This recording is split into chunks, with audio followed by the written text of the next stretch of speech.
नारायण के मन है कौन? नारद जी। नारद जी ने कहा ये क्या करते हो इंद्र? बोला इसके गर्भ में बालक है और वो बालक को मैं मार रहा हूं क्योंकि वो फिर हमें कष्ट देगा, तो मैं इसको कुछ नहीं करूंगा। वो बालक को हम मार देंगे और ये खत्म हो जाएगा, मैं इसको लेके जा रहा हूं। तो उन्होंने बोला कि तुम ऐसा कर ही नहीं सकते। क्यों? कि जानकी नाथ सहाय करे तो कौन बिगाड़ करे नर। तुम इसको मार नहीं सकते, इसके गर्भ में भगवान का भक्त पल रहा है, तुम इसको छोड़ दो वरना मैं श्राप दे दूंगा।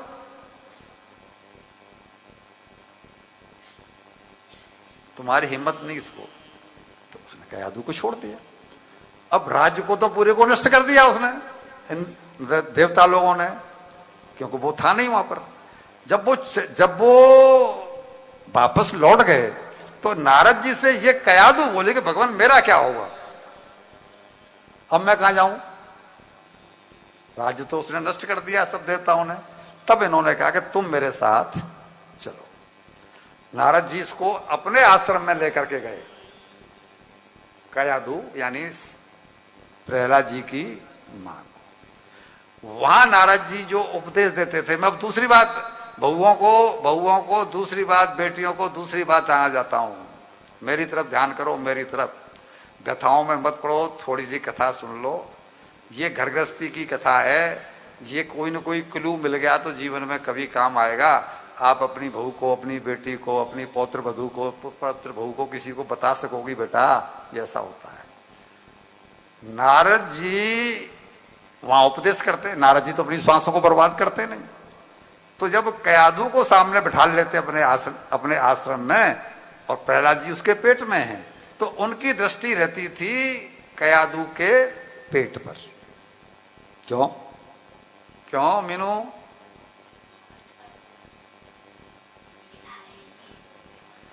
भक्त वहां पल रहा है, भक्त वहां पर पल रहा है। तो जो उपदेश देते थे दृष्टि रहती थी पेट पर। सुन तो कयाधु भी रही है, लेकिन कयाधु सुन रही है केवल समय पास करने के लिए। लेकिन वो जो भक्त सुन रहा है वो सुन रहा है कि पूरा पूरा तत्व जानने, क्योंकि वो तो 108 बार यानी गर्भ धारण किया तो पात्रता भी मिल गई और भगवान का ऐसा भक्त बना कि हम यहां पर बैठ करके लाखों करोड़ों साल के बाद में उसका नाम।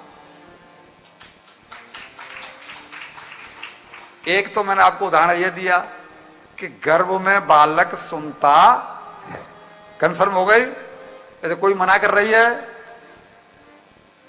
गर्भ में बालक सुनता है। एक दूसरा उदाहरण देता हूं अभिमन्यु का। अभिमन्यु को चक्रव्यूह में प्रवेश करने की कला जब वो दे रहे थे, है ना, तो वो तो उसने सीख ली, लेकिन मां जैसे ही जागी तो बाकी की बात वो सीख नहीं पाए। इसका मतलब है कि वहां से भी कन्फर्म होता है कि गर्भ में बालक। अब आप गर्भवती हैं, होने वाली हैं, और फिर डिंग डोंग सब हो रहा है, तो बालक उसे सुन रहा है कि अगर पति ड्रिंक करके आया है और वो उल्टी सीधी गालियां, वो सुन रहा है कि नहीं सुन रहा? आप उससे कुछ कह रही हैं, वो सुन रहा है कि नहीं सुन रहा? तो इसका परिणाम क्या होगा? ऐसी बातों का ध्यान हर वक्ता इसलिए नहीं देता कि इसके लिए समय चाहिए। ये प्रभु जी मुझे बार बार उंगली कर रहे हैं, पर मैं समझ रहा हूं कि मेरी बहन बेटियों के मतलब की बात तो ये है। ये मर गया, वो मर गया, उसके ये हुए, उसके वो हुए, इसको सुनाने में तो समय तो उतना ही है। उससे चाहे ये सुना लो, चाहे वो सुना। तो जब 10,000 वर्ष पूरे हुए उधर, तो नारद जी ब्रह्मा जी पहुंचे हिरण्यकश्यप के पास और बोले बेटा तेरी तपस्या पूर्ण हो गई है, अब तुम वरदान मांगो, तुम्हें जो चाहिए वो वरदान मैं तुम्हें देता हूं। तब इसने मांगा है क्या दिखाते हुए? चतुराई। मैं दिन में मरूं न रात में मरूं, घर में मरूं न बाहर मरूं, ऊपर मरूं न नीचे मरूं, वो प्रसंग आपका सपना सुना हुआ है। न भूमौ नाम बरे मृत्युर, न नरेन मृगे रपी, न आकाश में मरूं न धरती। आपकी बनाई हुई सृष्टि के किसी व्यक्ति से मरूं ही, अंतिम यहां तक कह दिया। अब बताओ ब्रह्मा जी क्या करते? फिर क्या नान खींच रहा हूं, पात्रता प्राप्त कर ली तो ब्रह्मा जी मजबूर ये नहीं कह पा रहे हैं कि मैं तुम्हें ये वरदान, इसने पहले कहा कि मैं अमर हो जाऊं, बोला अमर तो नहीं हो सकता कोई भी, अमर तो मैं भी नहीं हूं, जब मैं नहीं हूं अमर तो तू कहां से हो जाएगा, तो वो तो नहीं हो सकता, तो बोला वो नहीं हो सकता, तब इसने ये सब वरदान मांगे हैं, तब ये वरदान मांगे हैं। तो अब ये जाकर के वहां से वरदान जब इसको मिल गए, ब्रह्मा जी का कहना क्या है कि मैं तो उनका मुनीम हूं, किनका? भगवान का। उन्होंने मुझे वरदान दिया हुआ है कि तुम सृष्टि करो, ये करो, कोई तपस्या करता है तो प्रार्थना करो, इसने तपस्या की, मैं इसको उसका फल दे रहा हूं, आगे का काम भगवान जाने, जो भगवान की इच्छा हो सो करे। ये करके ये वरदान देके चले आए और फिर इसने जो आतंक मचाया है वो तो सब पता ही है, आगे कथा आएंगे। इधर क्या हुआ कि संग की संग ये वरदान दिया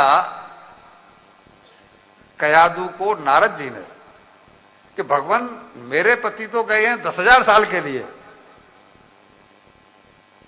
और ये बालक मेरे पेट में है, अब कैसे हो, बालक तो 9 महीने पीछे हो जाएगा।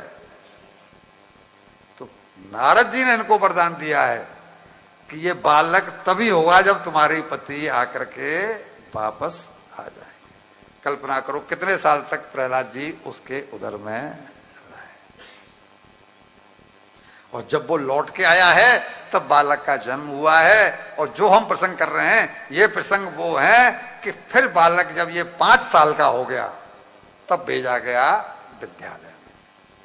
जब विद्यालय में भेजा गया तो कह दिया गया कि इसको पढ़ानी है तुम्हें विद्या दैत्यों वाली, जो इनके गुरु हैं शुक्राचार्य जी, उनको बोला कि इसको विद्या पढ़ाना दैत्यों वाली, क्यों कल को ये राजा बनेगा, दैत्य है तो राजा ही बनेगा। लेकिन हुआ क्या, वो सुना तो रहे वही, पढ़ा तो रहे वही, लेकिन बालक प्रहलाद वो विद्या नहीं पढ़ रहा। क्यों? कि वो तो पढ़ा लिखा पहले से, वो तो नारद जी के द्वारा पढ़ाया आया है। तो एक दिन हिरण्यकश्यपु ने बड़े प्रेम से अपने लाड़ले लाल को, 5 साल का बालक है, अपनी गोदी में बिठाया और गोदी में बिठा करके पूछा कि बेटा तुम स्कूल जाते हो तो वहां तुम्हें क्या अच्छा लगता है, तुमने वहां पर क्या पढ़ा? तो